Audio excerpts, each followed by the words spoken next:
Hi, good afternoon, everybody, and what a scorcher here in Kildare, in Newbridge in Kildare. And just before we say anything, another big shout out to Andy Cross on his 21st birthday again. What a night it was. And thank you very much to Andy and his family for inviting us down.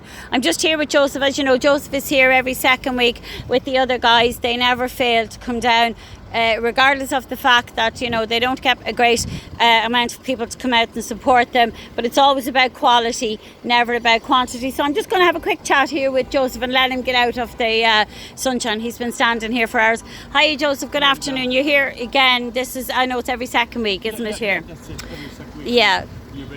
So how are things going for you at the moment down here? It isn't too bad. We do it on Sundays in Bray, and it's much better in Bray than it is in Newbridge.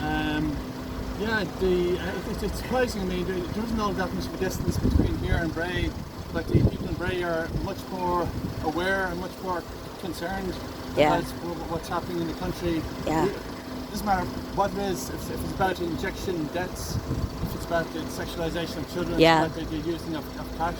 They're much more aware in Bray than you are in Newbridge. But well, we saw in Dalkey as well, so it does vary from place to place. And Joseph, any groundswell here at all? Well, look, there's people beeping, so there is some. There's always some support, absolutely. Yeah. But all that we can do is do our best to make people aware. I mean, they are good at taking the flyers. Sure. We've got the Wake Up Era flyers, the excess debts, the cash, and the digital currency, and so we've got it all there. So they are good at taking the flyers. But I mean, it always improves. Yeah. Joseph, any support from your local councillors? Any support from any community group leaders or councillors, or do they ever come down and give you a little dig out with flyers? No, we haven't seen anyone at all. It's really the same people who are here now. Yeah. Have been here for a long time. They have. It is very difficult to attract. I know it is not the most maybe exciting thing exciting of things to do, to hold a board and hand out flyers, but it's better than being online all the time. Well, no, Joseph, I would have said it's the most important thing to do. It isn't exciting, but it's not exciting, but it is important. It's vital, because if you're in a chamber and your friend is agreeing with you and you're agreeing with your friend and you both think you're both lovely, what does that achieve? It's when you get out on the mean streets here and I noticed a few of them are still shouting, "Get off the road!" That's where the people are. Yeah, exactly. Joseph, just talking about briefly, we see during the week now, I think it's 2 politicians that have now come out, Heather Tobin being one of them, and said that they are vaccine injured 4 years down the line. Any thoughts on that, Joseph? Well, it's very unusual. I think that what's happening at the moment now, this is July 2025, and I think there's a soft release of information. They've chosen people with quiet voices who will put out in dribs and drabs all of the people who have been injured and died from the COVID injection. I know Heather Tobin and his sister Mairead Tobin, who's a pharmacist who knew very well since 2021 not to trust the COVID injections. But it's a soft release of information. They're going to say that they've only found out recently that it's not accurate information that they're getting, that it's nobody's fault.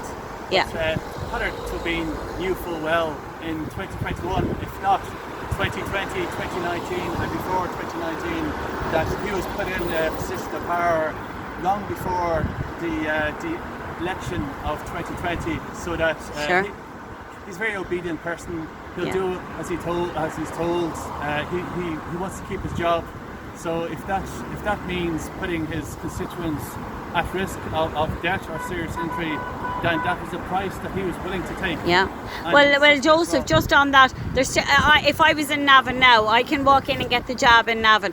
He lives in Navan. I haven't seen him down at the pharmacist. I haven't seen him call a rally in Navan to stop this. Okay, so even if he's saying now, oh well, I only know now, today is Saturday, where's the rally in Navan? If there was, I'd be at it. Says it all. Well, I've I believe he is saying now in 2025 that he did get an adverse reaction, which was Bell's palsy, since taking it. But that must have been in 2021, and surely if he was injured, especially with Bell's palsy, it's very, very obvious. If a person has it, the whole side of their face is frozen. It's almost like a stroke. And surely if he was injured, either in that way or any other way, he would have come out and says to his constituents, look what's happened to me, it could happen to you. Sure. And shouldn't we shut it down now instead of waiting? Sure. He waited 4 years. I mean, his own personal medical record is his own business. We're not saying that, but when you have a public figure and people are bringing it to your attention, this is very serious, and you're suffering this, and you don't think it's your constituents' business. I mean, he's more than welcome, and again, I wouldn't suggest that he could, but he could maybe take some photographs of what Bell's palsy actually looks like, and maybe he could let his constituents know what to look out for, maybe, because some people do think it's a stroke. It's very, it's very worrying when it happens to somebody. So, the offer is there for Peadar to put out images of what Bell's palsy looks like, so that people can go, oh my God, I'm not having a stroke, but this is serious enough.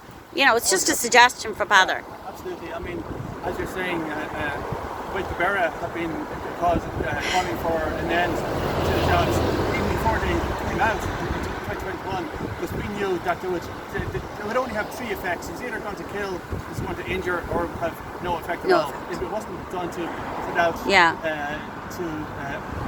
for any so-called virus, and Peadar Tóibín and any other politician who's coming up now, we can see what they're doing. They're late to the party. They're very late to the party. 4 years late.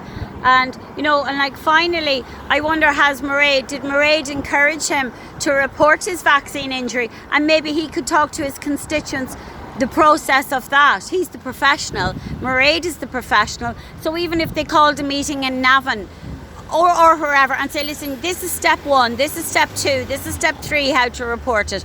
I'd love to see that event happening, So listen, Joseph, you've really, you've hit all the points. They're very salient points, and let's wait and see. The big whitewash is coming. The big white elephant is here, and the big whitewash is coming.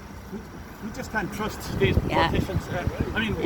What they're saying now is true, but they've waited all of these years to say it. And they've been told not to say it until now. And when all the people are jabbed up. Yeah, exactly. Guys, listen, as always, the guys have been brilliant here. They come every second week regardless and across the street, and it is difficult sometimes when you don't see people supporting you, and this is the real measure of the real warriors, not the keyboard warriors, but the ground warriors. So listen, from Edel here, from the lads, from the whole of the line, Paul, from the whole lot in Kildare, God bless you all, take care.